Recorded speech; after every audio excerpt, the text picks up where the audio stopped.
Maybe a little bit about FACE. We were established over 40 years ago in Brussels to deal with EU policy affecting hunting and conservation.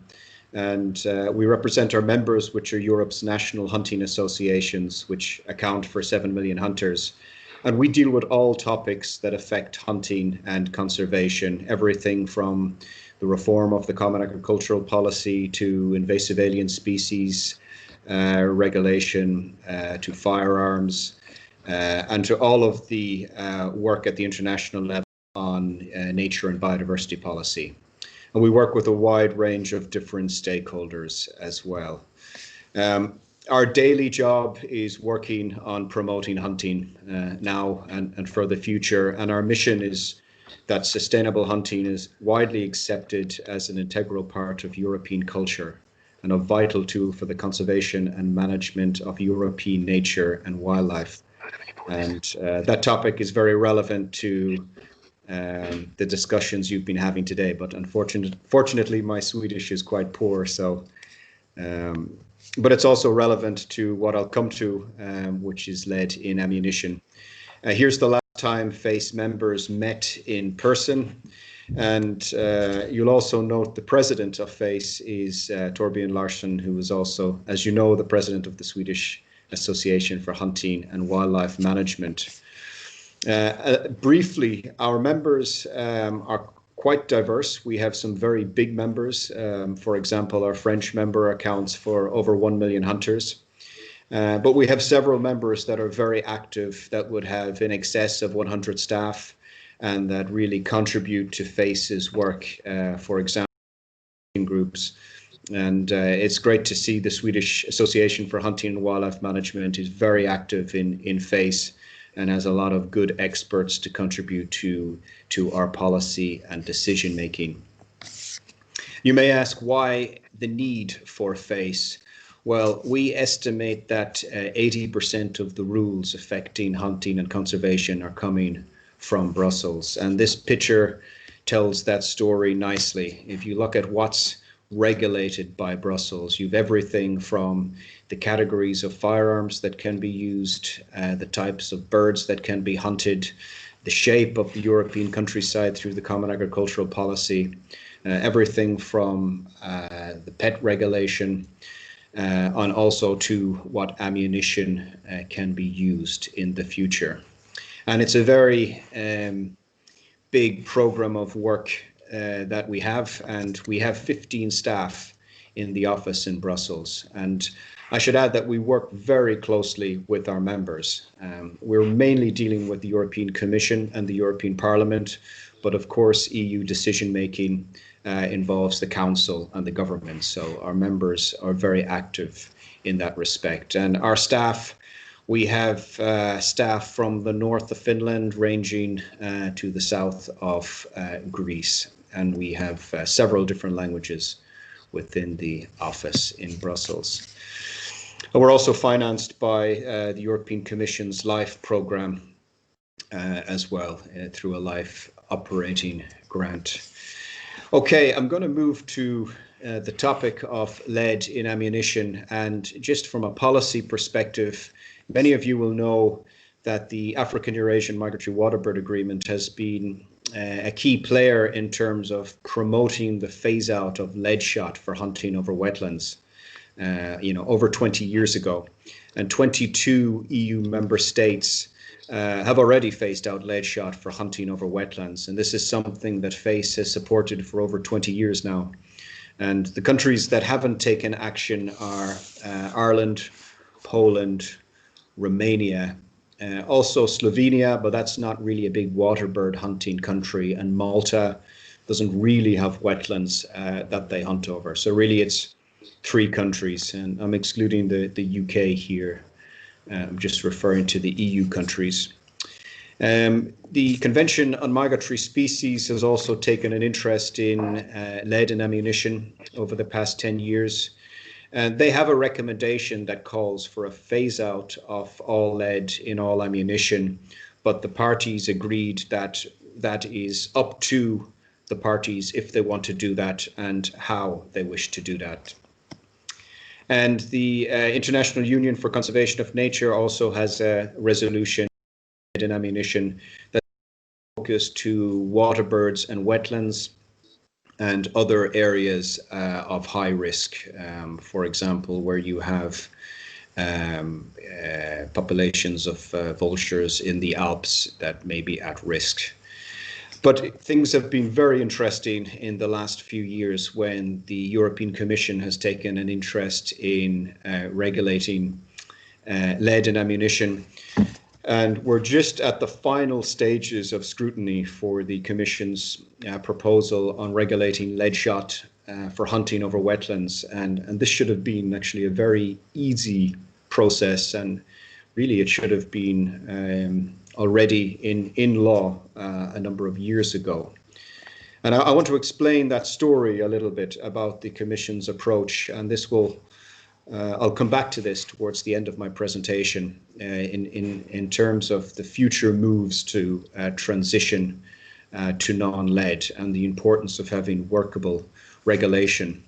The challenge with the European Commission's regulation, which will probably be published in the official journal as law in December, and it will come into effect after 24 months. So there's a 2-year transition period.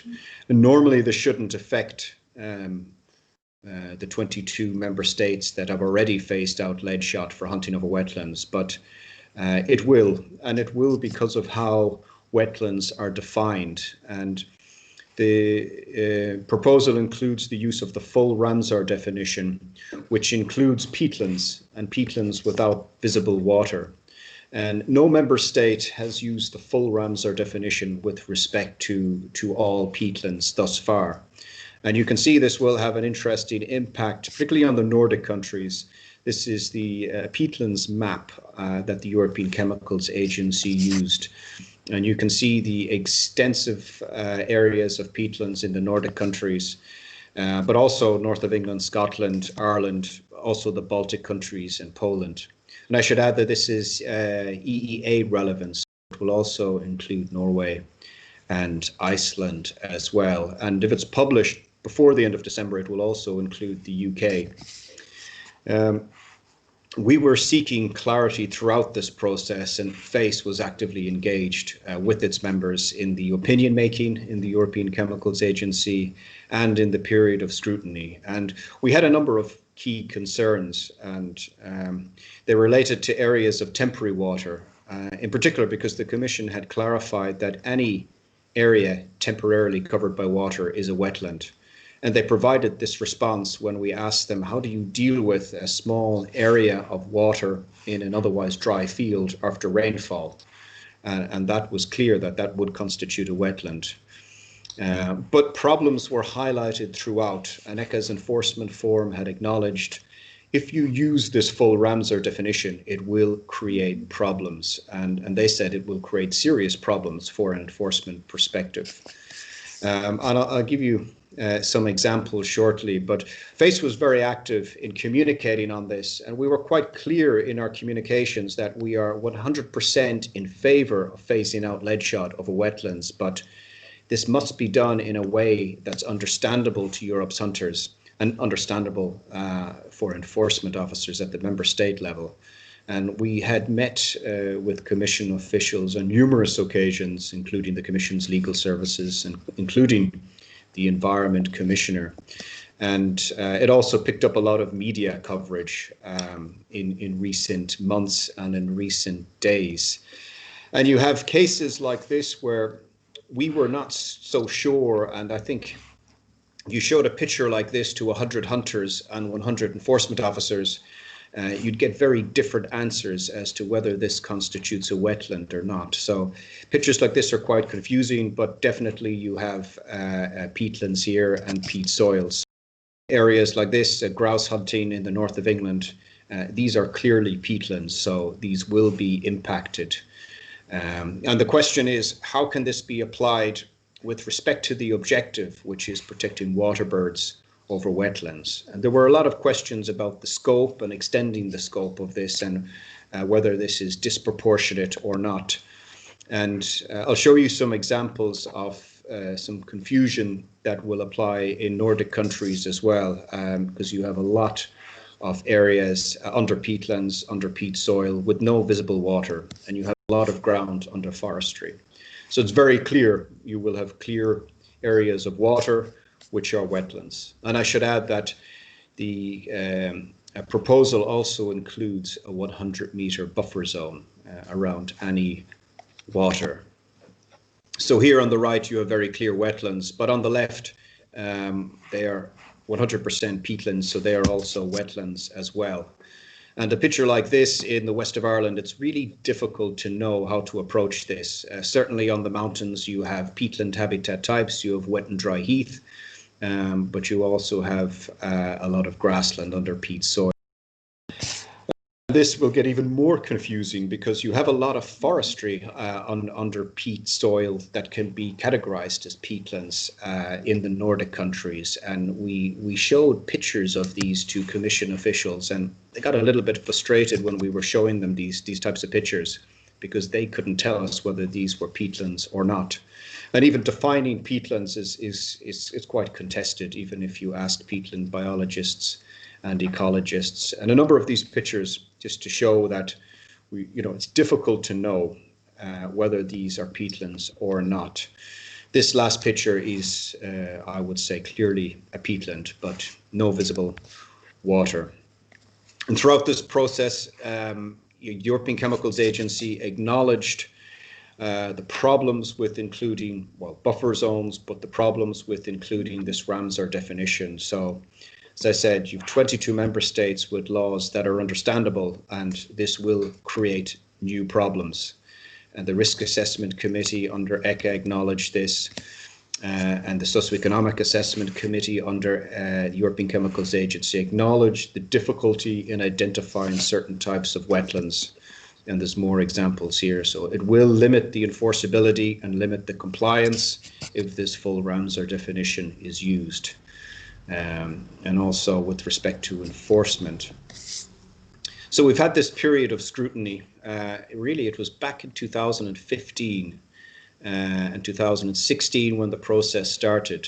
But there were delays throughout, and member states were discussing the Commission's proposal, which is quite unusual. It took about 7 REACH committee meetings, and the REACH committee comprises of the European Commission and member states. But when the Commission's proposal was published, it was contested within the European Parliament. There was a motion in the Environment Committee that lost by 6 votes only. And this week there was a motion in the entire European Parliament where MEPs rejected the motion, but just 52% of MEPs rejected it. And the main concern for members of the European Parliament was that, will this be understandable? Is this in line with the principle of legal certainty? Is this proportionate? And there's another problem because the proposal includes a clause whereby if you're carrying lead shot within 100 meters of wetlands, you are automatically guilty. And that's a real problem as well. And our legal opinions were quite clear that you cannot do that. That presumption of innocence is fundamental, enshrined in EU law. So we've had this, really this week we've had a big battle in the European Parliament. We expect this to be published at the end of December, and it will come into effect. We've been very active, as I said, and we went out into the field and we really highlighted with some videos the extent of the problems.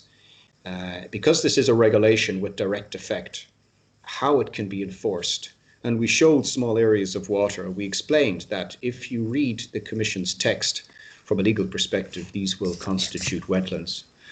And since our actions on that, the Commission has come out with a number of relevant statements. They've said, okay, the definition of wetland should be interpreted proportionally in accordance with the objectives, namely protecting waterbirds.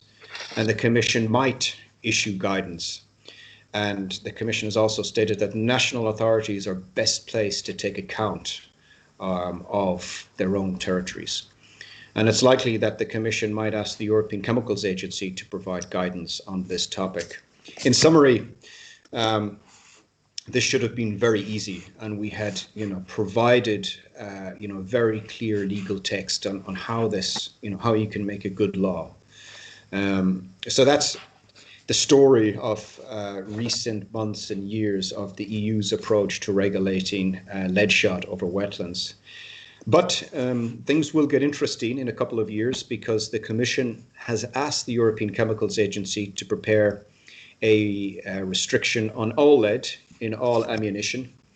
And the European Chemicals Agency published an investigation report 2 years ago, and they concluded that there are risks outside of wetlands, and they will publish on the 15th of January. We expect ECHA's report, which will be incredibly detailed, and that is investigating all lead in all ammunition for all hunting, birds, but also outdoor sport shooting, and also all lead in rifle ammunition. The only thing that's excluded is lead for military purposes and lead for indoor shooting. And their assessment will include, an assessment of risk, but also an analysis of the alternatives, and also a socioeconomic analysis. And it's looking like this is going to be complex, because there's different risks with respect to sport shooting, with respect to hunting, with respect to target shooting. And there are alternatives that are available that are economically suitable, and they are tested in terms of their performance. And there are alternatives which are not yet at that level where they are economically feasible or suitable, particularly rifle ammunition and rimfire rifle ammunition. So here's the timeline. So 15th of January, things will get interesting when the European Chemicals Agency publishes its report. We've been doing a lot of work on this, and you can see some of our work on leadammunitionguidance.com. And our approach is really acknowledging the risks from lead in ammunition. But many of these risks can be managed. For example, risks to water birds can be managed with phasing out lead shot over wetlands. Risks with rifle bullets can be managed. In some areas where there is risk, you can avoid leaving gut piles in the field, or you can use non-lead rifle bullets. And we have a lot of work on lead ammunition in game meat, and we follow the advice that Sweden has taken, that you can manage this risk, for example, with careful butchery and cutting around the wound channel. Our members have taken some interesting positions on lead in ammunition. Our UK member has been a big promoter of our guidance on managing risks. But it's interesting, the UK took a position in recent years to phase out all lead shot for shotgun shooting. And this really came about because the UK, they release a lot of game birds, almost 50 million a year, and they're really dependent on the sale of lead and the promotion of game as food. So they've called for a voluntary transition period over 5 years. And you'll also be aware Denmark, the Netherlands, and the Flemish part of Belgium already have laws on the use of lead shot for shotgun hunting, where it's totally restricted. But in recent weeks, Denmark has come out with a statement where it wants a phase out of lead in centerfire rifle ammunition for hunting, so not rimfire rifle ammunition, and not for target shooting, within the next 3 years, supported by its government. But the discussion on hunting with lead ammunition is really, it's being packaged in different ways. And you can see, for example, as a number of scientists are quite clear that hunting with lead ammunition is not sustainable. And I expect the debate to continue that way. But going back to the title of this presentation, the use of lead in ammunition and the transition to non-lead, the EU will really drive this with its restriction that will be published on the 15th of January. And that will take probably 3 or 4 years before it's published in law. And we expect very interesting debate and dialogue along the way. And we hope that whatever is proposed is good and workable regulation, and FACE and its members will be actively engaged throughout the whole process. But I can say that the future of lead and the move to non-lead will certainly come from the European Union in terms of EU member states, but also Norway and Iceland in the European Economic Area. Thank you very much, and happy to take any questions.